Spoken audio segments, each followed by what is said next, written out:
قطار عظیم هیتلر.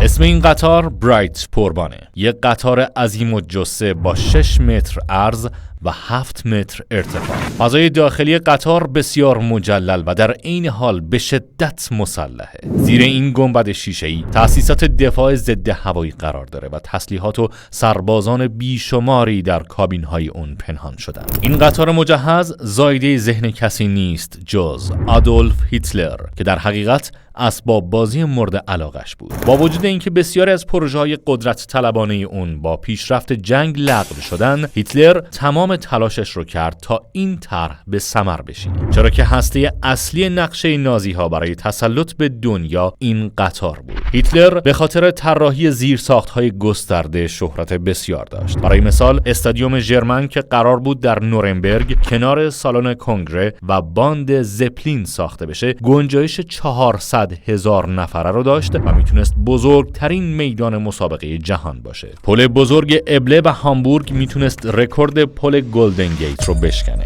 این پروژه ها و بسیاری دیگر از زمان شکست نازی‌ها در جنگ جهانی دوم کنار گذاشته شدند، اما برایت پوربان فرق داشت، چرا که یکی از پروژه‌های مورد علاقه هیتلر بود. در سال 1941 اتمام این طرح در اولویت قرار گرفت و هیتلر شخصاً از تمام نیروهاش خواست تا اون رو فوراً عملیاتی کنند. اون زمان در شرایطی که فولاد بسیار کمیاب شده بود، 84,000 تن فولاد برای ساخت اون اختصاص داده شد. حتی طرح‌های اولیه این قطار عظیم الجثه هم پیدا شد. آنتون یواخیم استالر، تاریخ‌نگار آلمانی، نقشه‌ها را از بایگانی‌های مختلف کشف و در این کتاب منتشر کرد. با وجود اینکه صنایع آلمان تماماً در خدمت ساخت تسلیحات جنگی بود، رهبر نازی‌ها به همه شرکت‌ها دستور داد تا پروژه برایت پوربان رو توسعه بدن.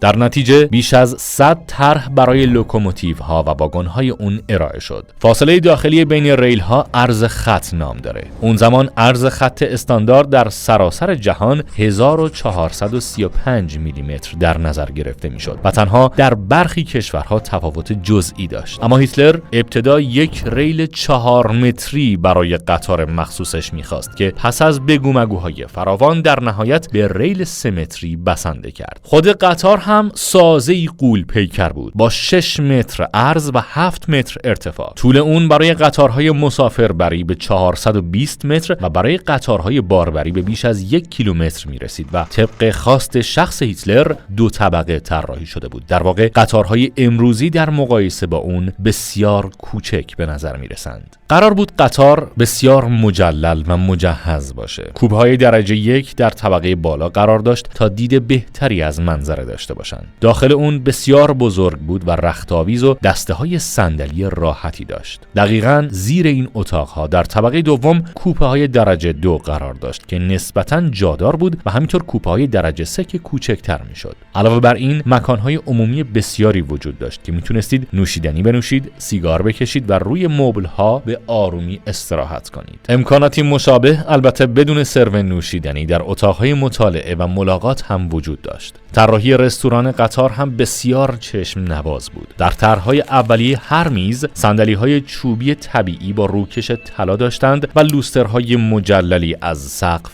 آویزون بودند. طبق نقشه این تنها سالن تک واگنه قطار محسوب می‌شد و سقف بلندی داشت تا خفگی واگن به چشم نیاد. علاوه بر این سالن، رستوران‌ها و اتاق‌های سرو صبحونه هم در نظر گرفته شده بود. سالن سینمایی با ظرفیت 200 نفر و صحنه نمایشی هم با فضای کمتر برای سخنرانی و خطابه تعبیه شده بود. این قطار برای طی مسافت‌های طولانی بود، بنابراین کابین‌هایی هم برای خواب داشت. در بخش درجه 1 پیشخوان بزرگ و مجللی بود که نازی‌های ثروتمند میتونستند در اتاق خواب‌های جادار با مبل‌های راحتی و میزهای خوش ساخت استراحت کنند و از پنجره‌های بزرگ نمای بیرون رو ببینند. همچنین کوپه‌های درجه 1 سرویس بهداشتی شخصی با روشویی و دوش هم وجود داشتند. اتاق خواب‌های کوچکتر در قسمت درجه 2 فقط روشویی داشتند، اما همه مسافرها میتونستن از سرویس بهداشتی عمومی استفاده کنند که قرار بود 4 وان و 20 دوش حمام داشته باشه. همچنین اتاقی برای آرایش خانم‌ها و پیرایش آقایان تعبیه شده بود تا مسافران برای آراستن خود در طول سفر به زحمت نیفتند. انبارها و اتاقهایی هم برای کارکنان وجود داشت و همچنین تنقلات، کیک‌های تازه و انواع نوشیدنی در یک شیرینی فروشی آماده می‌شد. در انتهای قطار سالن مخصوصی برای مسافران در نظر گرفته شده بود که به سالن دید 360 درجه معروف بود. واگن‌های درجه 1 و 2 فقط میتونستن پذیرای حدود 200 مسافر باشند، اما صندلی واگن‌های درجه 3 2 برابر اونها بود و میتونست به راحتی بیش از 500 نفر رو در خودش جای بده. هیتلر میخواست همه سفر راحتی رو با برایت پوربان تجربه کنن، اما در واقع نه همه. این واگن‌ها و کوپه‌ها برای کارگران شرقی طراحی شده بود. هر 8 مسافر به جای صندلی یک نیمکت داشتند و برده‌ها مجبور بودند روی اونها تمام روز بشینن و شبها همونجوری بخوابن. بنابراین هر واگن 480 کارگر رو در خودش جای میداد و به دیگر قسمت‌های قطار دسترسی نداشت. قرار بود غذای اونها در آشپزخانه بزرگ کنار واگن‌ها طبخ و غذاخوری با سطل بینشون توزیع بشه.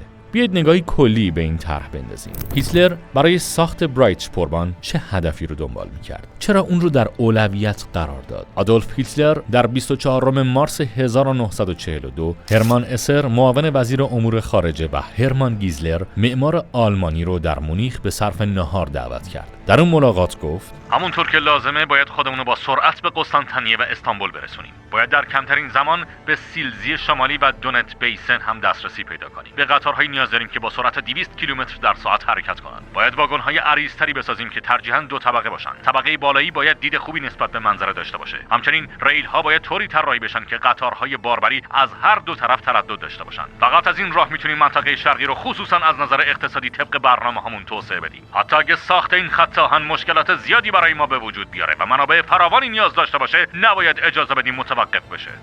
برایت پوربان در طرح هیتلر برای فتح دنیا نقش کلیدی داشت. هدفش این بود که قطارهای باربری رو جایگزین حمل و نقل دریایی کنه. قرار بود خطوط ریلی هیتلر تمام قاره اروپا و حتی قاره‌های دیگر رو هم فرا بگیره. طبق نقشه‌های اولیه ریل گذاری از تنگه جبل الطارق شروع می‌شد و با گذشتن از اسپانیا، مادرید و مارسی به مونیخ می‌رسید. قرار بود در اینجا ایستگاه اتصال بزرگی ساخته بشه و خطوط دیگری به جنوب یعنی روم و به شرق یعنی وین، بوداپست، بلگراد، بخارست و استانبول منتهی بشه. خط دیگری هم قرار بود پاریس، مناطق روستایی و برلین را به هم متصل کند. قطارها همچنین از پایتخت آلمان مستقیما به سمت لهستان، بلاروس و مسکو می‌رفتند. برنامه‌هایی هم برای گسترش خطوط ریلی برایت پوربان به ایران و عراق وجود داشت تا به ذخایر غنی نفت در آنجا دسترسی داشته باشند. همچنین قصد ساخت راه آهن تا ولادیوستوک در دریای ژاپن را داشتند و قرار بود خط دیگری به هند تحت اشغال بریتانیا برسد. قطار برایت پوربان نه تنها برای جابجایی مسافران بلکه برای حمل بار نیز کاری داشت. هیتلر می‌خواست پروژه‌های خود را با منابع طبیعی و مواد اولیه از تمام اوراسیا عملیاتی کند. در این حال قرار بود کارگران زیادی از شرق به کارخانه‌ها و مزارع کشاورزی آلمان